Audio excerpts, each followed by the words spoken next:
minha Luninha, O Clube do Ouvinte RU Nossa Senhora de Guadalupe traz até você a Pastoral Social da Igreja. nos defende dos perigos, dos inimigos da vida. Vem, ó Deus, nos defender, nos proteger. Estimados radiovintes, estamos iniciando um novo bloco, uma nova unidade do temário da doutrina social cristã. E estamos tratando sobre o tema da doutrina social e o uso dos bens materiais. Na semana passada nós tratamos sobre o pensamento da igreja a partir do Evangelho, né? Os grandes ensinamentos que Jesus nos trouxe sobre a riqueza e pobreza, a necessidade não só de nos desapegarmos, mas sermos generosos na partilha dos bens. E os padres da igreja captaram muito bem esse ensinamento. E nós vimos algumas passagens nos padres da igreja onde nos falam de que os bens materiais são coisas boas, são dons de Deus, devemos saber usar, mas o mal está no apego e, sobretudo, no acúmulo de bens quando falta o necessário aos nossos irmãos. Então, aquilo que sobra no teu armário ou na tua cozinha, diz o santo São Basílio, isso pertence ao pobre. Tu não deve estar guardando, deixar estragar aquela comida quando tem outra gente passando fome. Então, vejam como é tão concreta essa. E por isso eu queria ainda completar dos ensinamentos dos padres da igreja, quando eles falam assim que a riqueza não deve ficar parada, acumulada. Ela deve ser usada, né? Como uma fonte fornece água, de São Basílio Magno, sempre mais pura, quanto mais as pessoas se servem dela. Então a água corrente é boa. Quando a água fica parada, ela apodrece e não serve mais para o uso. Assim também acontece com a riqueza que jaz inútil, de São Basílio. A água corrente é boa, a água parada estraga. Assim são as riquezas, de São Basílio. A riqueza que jaz inútil, se ela, porém, for movimentada, então torna-se frutuosa, útil para a comunidade. São Basílio Magno, 379. Vejam, isso já há 1.700 anos atrás. O santo dizia isso. Como seria importante que aqueles que acumulam riqueza e que ficam só deitados em cima disso, né, vivendo do rentismo, né? Tem gente que vive puramente de rendas ou de especulação, né, do dinheiro na bolsa, né? Isso é uma coisa muito... Isso está desfrutando do trabalho dos outros, né? A água é boa quando corre, a riqueza é coisa boa, mas quando ela flui, quando ela é posta a trabalhar, quando ela produz e quando ela é também justa, distribuída de forma justa. E ainda, eu acrescento esse pensamento sobre os padres da igreja, seremos julgados pelas nossas omissões. Né? Tem gente que diz, mas eu não estou fazendo nenhum mal. Mas não é só não fazer mal, é você ficar parado, não cumprir aquilo que é a sua missão nessa terra, que é colocar os seus bens a serviço. Né? Isso é o grande desafio para o cristão. E aí diz São Gregório de Nazianzeno, no ano de 390, na sua homilia 24, sobre amor aos pobres, diz São Gregório: vocês acham que a humanidade, isto é, a caridade, para com o próximo, não é necessidade, mas um ato opcional? Que não é uma lei, mas apenas um conselho? Eu mesmo desejaria que assim fosse. E assim eu passaria a pensar, mas temo o lado esquerdo, os cabritos e as imprecações do juiz, né, que vai nos condenar pelas nossas omissões, se não termos feito bem. Eu tive fome e não me desse de comer. Por isso mesmo, diz o santo, não foi porque roubaram, cometeram sacrilégio ou adulteraram, nem porque cometeram qualquer outro ato proibido que esses pecadores foram condenados. Foi porque não cuidaram de Cristo na pessoa dos pobres. Santo Gregório de Nazianzeno. Então, o julgamento final será sobre a nossa ação e também as nossas omissões. Quem se omitiu de fazer o bem. Isso é tão grave como aquele que se apropriou indevidamente.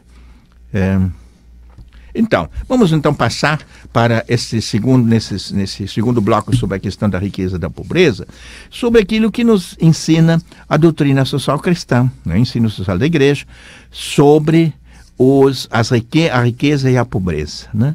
Sobre a propriedade, também falando da propriedade privada e da propriedade social. E vamos iniciar. E essa missão, esse trabalho, a vivência e o uso da propriedade e fazer gerar bens nessa terra, isso é função do leigo cristão. E por isso vamos invocar, na oração do Ano Nacional do Laicato, vamos invocar a Trindade Santa, para que possamos ser iluminados, não só a entender bem essa doutrina, mas sermos cada vez mais cristãos ativos, cumprindo aquilo que é a nossa missão aqui na Terra em relação aos bens materiais que Deus nos proporciona. Oração para o Ano Nacional do Laicato.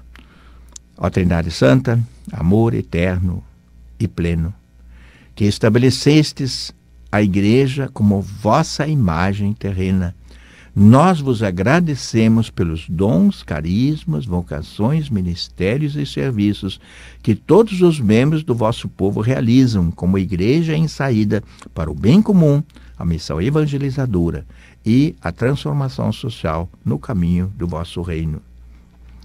Nós vos louvamos pela presença e a organização dos cristãos leigos e leigas no Brasil, sujeitos eclesiais, testemunhas de fé, santidade e ação transformadora. Nós vos pedimos que todos os batizados atuem como sal da terra e luz do mundo, na família, no trabalho, na política, na economia, nas ciências e nas artes, na educação, na cultura, nos meios de comunicação, na cidade e no campo, em todo o planeta, nossa casa comum. Nós vos rogamos, ó Trindade Santa, que todos contribuam para que os cristãos leigos e leigas compreendam sua vocação e identidade, espiritualidade e missão, e atuem de forma organizada na igreja e na sociedade à luz da evangélica opção preferencial pelos pobres. Isso vos suplicamos, ó Deus unitrino, pela intercessão da Sagrada Família, Jesus, Maria e José, modelos para todos os cristãos. Amém. Vamos então falar um pouco sobre este ensino social da igreja em relação à propriedade de bens, sobre os bens materiais e ao uso correto dos bens.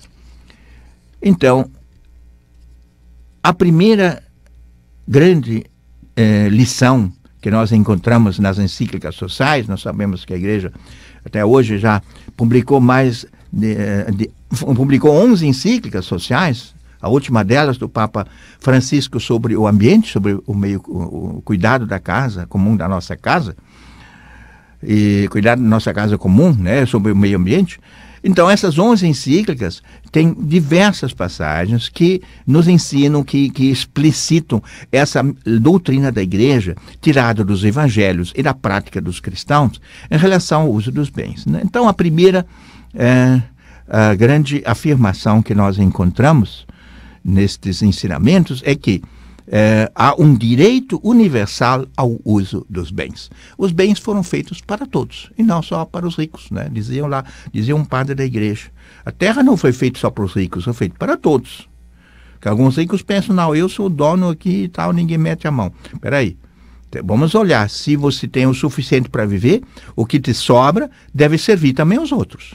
Você pode até ser, como a igreja sempre afirmou, você continua proprietário, mas você é um gestor desse bem. Você não é uma propriedade exclusiva. Propriedade exclusiva não existe, né, na doutrina da igreja. Você tem que pôr esses bens a serviço.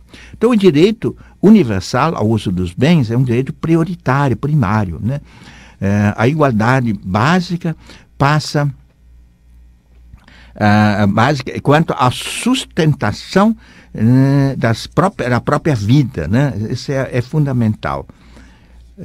O compêndio da doutrina social da igreja fala dessa referência básica sobre a questão de propriedade. Qual é a referência básica? A referência básica é o princípio da destinação universal dos bens.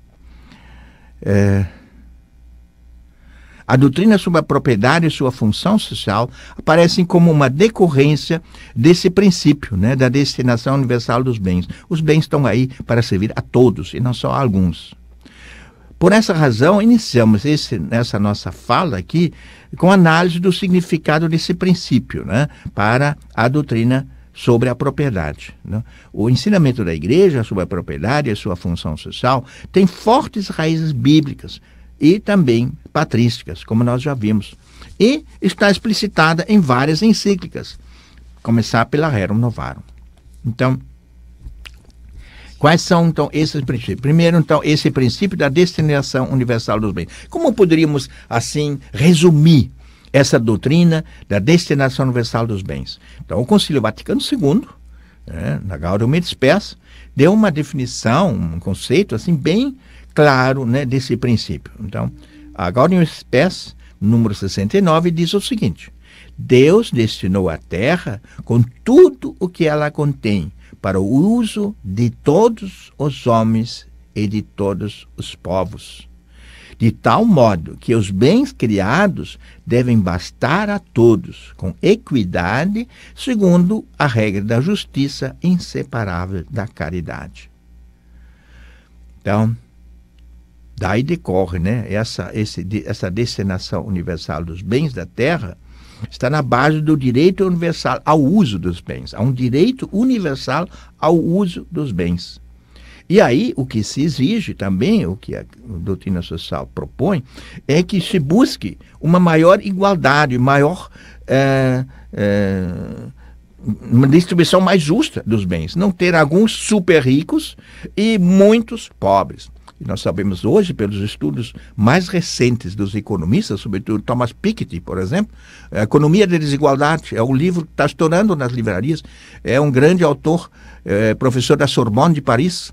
Ele provou que nos últimos 200 anos a riqueza acumulada na mão de poucos aumentou, quer dizer, uma concentração crescente da riqueza de patrimônios na mão de alguns. Mas isso vamos falar ainda um pouco depois. Então, o que nos propõe a doutrina social da igreja? Uma maior igualdade, uma igualdade básica de todos em relação às necessidades da vida. Deus deu a terra ao gênero humano para que ela sustente todos os seus membros, sem excluir nem privilegiar ninguém.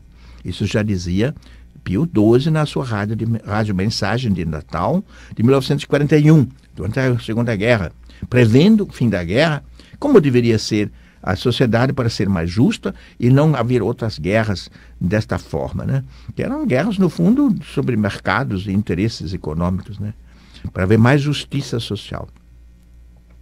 Pio XII afirmava o direito de toda pessoa ao atendimento de suas necessidades básicas.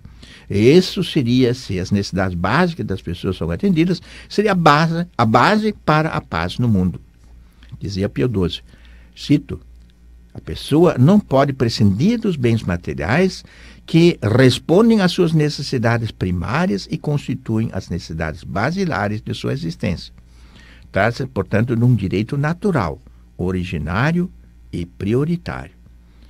Esta definição desse direito natural nos foi dada por Paulo VI, né? O Papa Paulo VI, na encíclica Popularum Progresso, no ano 1967, diz o Papa nessa encíclica: todos os outros direitos, seja quais forem, incluindo o direito da propriedade e livre comércio, são subordinados ao direito natural aos bens. Não devem, portanto, impedir, ao contrário, facilitar sua realização.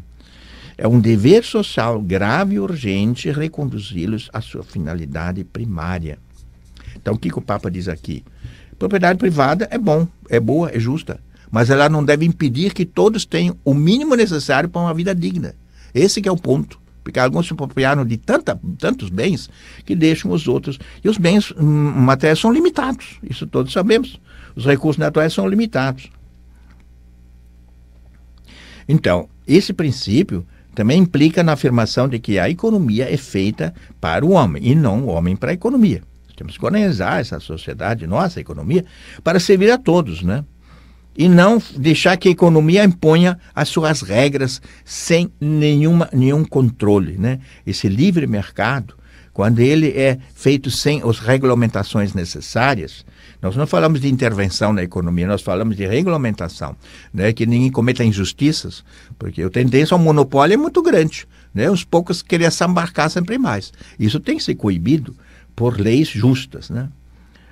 Devemos educar para um humanismo do trabalho, onde o homem e não o lucro esteja no centro, disse o Papa Francisco. Onde a economia sirva ao homem e não se aproveite do homem, afirmou o Papa, então, no dia 16 de janeiro de 2016. É bem recente isso, numa audiência aos membros do Movimento Cristão de Trabalhadores da Itália. Ele falou isso. Devemos educar para um humanismo do trabalho. No centro tem que estar o trabalho, não o lucro de uns poucos. A aplicação concreta desse princípio da destinação universal dos bens, segundo os diferentes contextos sociais e culturais, implica em uma definição clara, precisa, sobre os modos, os limites e também sobre como fazer essa destinação universal.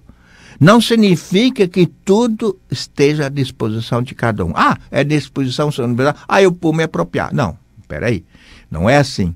Então é preciso regular esse direito, né, na ordem jurídica. Nós temos que criar leis que regulamente o acesso aos bens, garantindo a todos o necessário para uma vida digna e também dando um espaço para a iniciativa, né? Porque uns trabalham mais, outros menos, tudo bem. Alguns vão ter mais, outros vão ter menos, mas não ter os assambarcadores, né, que ficam com a parte de leão e exploram os outros. Isso tem que ser coibido por leis justas, né? O progresso de uns não seja um obstáculo ao desenvolvimento dos outros, nem um pretexto para a sua sujeição. Isto diz uma instrução da Santa Sé, Libertatis Consciência, de 1986, onde nós temos que ver uma sociedade onde o progresso de uns não seja um obstáculo ao desenvolvimento dos outros. Todos têm que ter espaço e ter chance para se desenvolver. E os que têm menos têm que ter um apoio, né? Isso nós vamos ver depois também, as leis compensatórias, né? Para os mais necessitados, os pobres, os que têm deficiências e tal. Essas precisam ter também o seu espaço. A ordem jurídica deve respeitar um outro princípio que Santo Tomás de Aquino também coloca, né? Que é a situação de extrema necessidade, onde diz Santo Agostinho, todas as coisas são comuns. Quando há uma calamidade e o pessoal está passando fome, como agora, por exemplo, na Venezuela, o pessoal tem direito a ter acesso a um mínimo necessário para viver. E isso hoje está sendo desrespeitado, né, em muitos lugares no mundo, né, sobretudo onde há calamidades, né. Graças a Deus existem hoje agências, né, como por exemplo na Síria, né, existe um atendimento para aqueles milhares de refugiados que estão chegando todo dia, né. Lá no sul da Síria agora foi a última batalha e fugiram milhares de pessoas para as cidades vizinhas, para países vizinhos, né.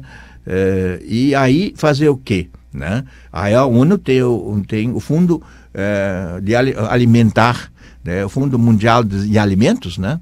Fundo Mundial de Alimentos. Eles então estão fornecendo lá toneladas de alimentos para distribuir àquela gente faminta, né? E todos os países deveriam contribuir para esse fundo. Agora os Estados Unidos estão caindo fora. Diz, não, isso não é comigo, não é tal. Trump coloca a América em primeiro lugar, os outros que se danem. Eu quero cuidar do meu, né? Então é uma coisa triste quando falta essa solidariedade. E eu agora estou voltando da Europa, estive na Alemanha, e lá existe um projeto, né? Eles estão procurando que 0,5% do orçamento nacional do país, da Alemanha, é destinado ao desenvolvimento, a ajudar países em necessidade. Isso é um bom dinheiro, imagine, 0,5% de um orçamento do tamanho que tem a Alemanha. Então, é uma forma de partilhar os bens, de cumprir esta participação, né, no atendimento às pessoas, sobretudo as que vivem em situação de extrema necessidade, né? Então, dentro desse princípio, né, de todos terem acesso ao mínimo, existe uma proposta interessante, né, de parte de economistas que falam de uma renda mínima para pessoas comprovadamente pobres, que não têm outra fonte de renda. O que não é um favor, mas é um direito, a renda mínima. Até no Brasil houve propostas de legislação nesse sentido. E temos programas, né, que são, em princípio, são programas bons, como é o Bolsa Família. Apesar de ter havido também desvios aí, pessoas que não necessitavam estavam recebendo essa bolsa, estão recebendo, mas tem que haver um controle sobre isso. Mas as pessoas, as famílias realmente carentes, necessitadas, por exemplo, uma mãe que está sozinha, né, que tem 7 filhos e não dá conta, né, e tem que educar seus filhos, como é que fica? Então, ela tem direito, sim, a ter um mínimo necessário para uma vida digna, né, uma renda mínima. Né? Na Suíça, hoje, existe uma lei. Todos os cidadãos têm direito a uma renda mínima. Imagine, num país desse, claro, é um país rico, né? Eles podem se dar a esse luxo, porque eles também têm gente pobre que vem de fora, né? São os migrantes. E todos têm garantido o mínimo para viver com dignidade. Tá? Então, o princípio da destinação universal dos bens é um convite para cultivar uma visão da economia inspirada em valores éticos e morais, que permitam nunca perder de vista nem a origem, nem a finalidade dos bens materiais, de modo a realizar no mundo um mundo mais justo, mais fraterno, mais solidário. Esse princípio também corresponde ao apelo do Evangelho de vencer a tentação da avidez da posse. Né? Isso aparece nos livros da sabedoria e em outros livros da Bíblia. A avidez da posse, quer sempre mais, olho grande. Não. Nós temos que vencer essa tentação e sempre ter em mente de que todos precisam ter acesso, pelo menos a um mínimo de bens para uma vida digna. A segunda consideração que eu quero fazer sobre a destinação universal dos bens é a questão da propriedade privada. Né? Como vamos fazer essa distribuição? Se todos têm direito a ter ao menos um mínimo, né? Então, o caminho normal, a forma fundamental de a pessoa ter os bens de que necessita é mediante o trabalho. Então, o trabalho, na doutrina social da Igreja, é a forma comum, devia ser a forma básica para as pessoas terem a sua vida garantida, os seus bens garantidos, terem uma renda estável e justa. Usando a sua inteligência, a pessoa consegue dominar a terra e torná-la digna, uma digna morada para ele. Então, diz uma encíclica, há centésimos anos, do Papa João Paulo II, diz o seguinte: deste modo, pelo trabalho, o homem se apropria de uma parte da terra, adquirida precisamente com o seu trabalho. Está aqui a origem da propriedade individual. Né? A pessoa trabalhando tem direito sobre aquilo que ela gerou como riqueza. A propriedade privada, associada a outras formas de domínio privado dos bens, confere a cada pessoa uma extensão absolutamente necessária à autonomia pessoal e familiar, e deve ser considerada como um prolongamento da liberdade humana. Gaudium et Spes fala isso, em 1965, durante o concílio foi escrito esse documento, e aí fala que a propriedade privada é uma extensão necessária da autonomia pessoal e familiar. Imagine se tudo fosse como no socialismo, tudo na mão do Estado. É uma desgraça, né? Porque a pessoa não tem um mínimo, fica totalmente dependente do governante de plantão, né? Que vai distribuir mais para os seus amigos e menos para os outros. Isso na Venezuela hoje está acontecendo, infelizmente, de uma maneira descancarada e terrível, né? A situação lá existente, eu tenho colegas jesuítas que de lá me escrevem e dizem: olha, estamos aqui, a nossa principal preocupação cada dia é ter o que comer, ter alguma coisa na mesa, porque aqui o pessoal passa fome hoje. Isso, um regime do Maduro, né, considerado um regime chavista do socialismo do século XXI, que é uma coisa até hoje não definida e que realmente tornou-se uma tremenda de uma ditadura, uma concentração na mão de poucos, são 80% que passam fome, tem uns 20% que estão cercando o Maduro, que são as suas tropas auxiliares, que mantêm o poder à força. Então é uma coisa triste, né? E ele se fez reeleger por mais 6 anos, o povo lá está angustiado, está apavorado com essa situação. Estão fugindo em grandes números, né? Lá no norte do Brasil, em Roraima, nós sabemos, segundo a Polícia Federal, são 55 mil venezuelanos que só naquela fronteira lá, né, fugiram e estão lá tentando sobreviver de qualquer maneira nas ruas lá de Boa Vista, né? Então, a propriedade privada é algo justo.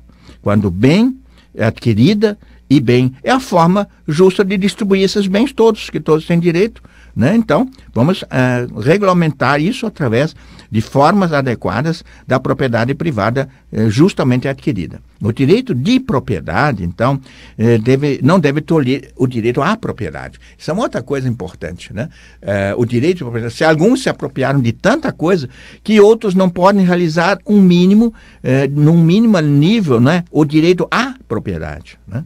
Então, o direito de propriedade, ter bens em excesso, isso não deveria acontecer, para que outros possam ter também acesso ao mínimo àquilo que é justo, né?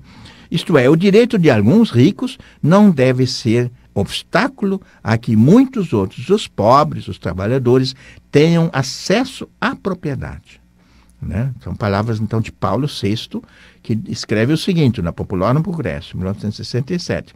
Não é lícito aumentar a riqueza dos ricos e o poder dos fortes, confirmando a miséria dos pobres e tornando maior a escravidão dos oprimidos, diz o Papa na Popular no Progresso. Essa compreensão da propriedade difere tanto da visão do coletivismo como do capitalismo. Vejam, a doutrina social da Igreja, ela critica o coletivismo, o marxismo, põe tudo na mão do Estado, que se torna todo poderoso e acaba excluindo alguns e não incentiva a produção. Isso é o grande mal. Também na Venezuela tem grandes propriedades, terras imensas lá, sem produção. Por quê? Ninguém mais se anima, né? Porque o Estado está botando mão em cima de tudo, né? Então, para que eu vou me esforçar? Então está cheio de programas sociais, mas agora não tem mais nem o que distribuir nesses programas sociais, porque a produção praticamente se paralisou, né? Isso por culpa de um governo ditatorial, impositivo, intervencionista na economia. A economia não funciona dessa forma, com decretos, né, intervindo, né, nas empresas, simplesmente pelo fato de que eles não são amigos do presidente da República e do seu socialismo do século XXI. Também a Igreja critica o capitalismo liberal, na sua forma como nós o conhecemos hoje. Essa economia, diz o Papa, mata. Essa economia que temos hoje, muito concentradora de riquezas e exploradora, ela não é boa. Tem que passar por uma profunda transformação. Escreve o Papa João Paulo II, vejam, não é nem o nosso Papa, que é muito forte nisso também. João Paulo II já escrevia: a tradição cristã nunca defendeu o direito como algo, o direito de propriedade privada, como algo absoluto, né? Nunca defendeu tal direito, direito de propriedade privada, como algo absoluto e intocável. Pelo contrário, sempre o entendeu no contexto mais amplo do direito comum de todos a utilizar os bens da criação inteira. Isso escreve o Papa João Paulo II, Santo João Paulo II, na encíclica Laborem Exercens de 1981. E o Papa resume assim a doutrina da Igreja sobre a destinação universal dos bens na visão, né, da doutrina cristã. O direito à propriedade privada está subordinada ao direito ao uso comum dos bens, subordinada, por sua vez, à destinação universal dos bens. Então, o direito maior é o direito ao uso comum, que todos tenham o necessário. E a destinação universal dos bens. Os bens devem fluir e devem chegar a todos. E a propriedade privada é uma das formas, né? É uma das formas que a sociedade criou com propriedade, de forma justa. Propriedade privada é uma maneira prática de você distribuir esses bens, mas que ela seja regulamentada, que ela não passe a ser uma maneira de você explorar outros e muito menos de você privar pessoas que necessitam até das coisas mínimas de que precisam para uma vida digna, né? Então, a origem primeira da propriedade, portanto, deve ser o trabalho, não a especulação e muito menos esse dinheiro apropriado injustamente através de falcatruas. O trabalho acumulado em forma de capital tem a função básica de servir ao trabalho. O capital é bom, é necessário, mas deve servir às pessoas, servir ao trabalho, criar riqueza. Daí decorre o princípio da prioridade do trabalho sobre o capital, né? Isso é uma das grandes lições de João Paulo II em relação ao trabalho, ao capital. Qual deles vem primeiro? Qual é o mais importante? O Papa diz, é o trabalho. O trabalho, se você põe um monte de coisa aí, você tem máquinas, você tem tudo aí para funcionar, você não tem um trabalhador, não tem um cara competente, fica tudo parado. A riqueza só se gera através do trabalho humano, tanto na criação desses objetos, né, técnicos, como também na ativação da economia da produção. Você sempre precisa do trabalho humano, seja intelectual, seja físico, o trabalho humano é o fundamental. Então, segundo o Papa, o trabalho humano é prioritário porque é a única causa eficiente primária. O capital é uma causa instrumental, é o instrumento que eu tenho para trabalhar, para produzir. É o capital, é necessário, mas sozinho ele não faz nada e o capital deve ser a serviço das pessoas que lá trabalham. Seja daquele que é o empreendedor, que tem direito a uma parcela, assim como os trabalhadores e todas as pessoas que no fim também se beneficiam, por exemplo, através dos impostos que a empresa paga. A propriedade privada estimula ao trabalho e à responsabilidade. Isso é muito importante, né? Porque isso, por exemplo, falta no socialismo. Não estimula o trabalho nem a responsabilidade. Se joga aí, o governo vai dar. Então faça o mínimo, né? Esse minimalismo foi a desgraça dos 7 países do leste europeu, né? Do socialismo real, que acabou depois caindo aos pedaços porque não conseguia satisfazer as necessidades básicas da população. É importante que seja acessível a todos esta propriedade privada. Assim, a propriedade privada se constitui um instrumento para o cumprimento do princípio da destinação universal dos bens. A propriedade privada é um meio, não é um fim. É um meio para você distribuir. E há também a propriedade pública, né? E eu termino com isso dizendo que, além da propriedade privada, nós temos também a propriedade pública. Uma parte dos bens é colocada nas mãos da comunidade, da sociedade, através dos impostos, em primeiro lugar, e dos bens públicos que nós temos, né? O Estado faz o quê? Administra esses bens que são de todos, né? E que são construídos através da contribuição de todos, sobretudo através dos impostos e de outras formas de apropriação pública, né? Como são as desapropriações, né? É uma forma importante de propriedade pela qual se realiza a destinação universal dos bens. Uma obrigação que incumbe aos responsáveis pelos bens públicos é uma administração competente desses bens, dentro de sua finalidade, e o cuidado para que tais bens sejam bem utilizados e sejam conservados. Então, a propriedade pública. Nós vamos ainda depois falar sobre outras dimensões, como são as outras formas de propriedade comunal, propriedade, como por exemplo, indígena, né, tradicional, os quilombolas, e também podemos falar ainda, né, da opção preferencial pelos pobres, a necessidade de termos uma atenção toda especial para aqueles que nada têm ou pouco têm e que por uma ou outra razão foram privados daqueles bens fundamentais para uma vida digna. Então, meus caros ouvintes, ficamos aqui por hoje. Agradeço a atenção e mais uma vez volto a dizer que nós temos um grande tesouro escondido na igreja, que é essa doutrina social cristã, que é o ponto, não é uma terceira via, é uma síntese original a partir do evangelho e da prática das comunidades cristãs para regular essa sociedade de uma forma justa, equitativa e sustentável. Pense nisso, meu irmão, enquanto pedimos a bênção de Deus para todos nós, para a nossa sociedade e para aqueles também que são os administradores desses bens, tanto privados como comunais. Abençoe-nos o Deus Trindade, o Pai, o Filho e o Espírito Santo. Amém.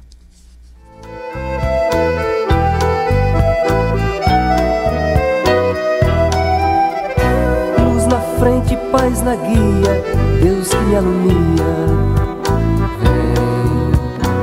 Seja um missionário da evangelização. Participe do Clube do Ouvinte.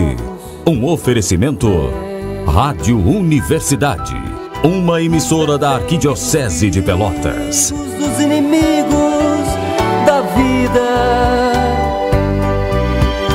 vem, ó Deus, nos defender. proteger. Vem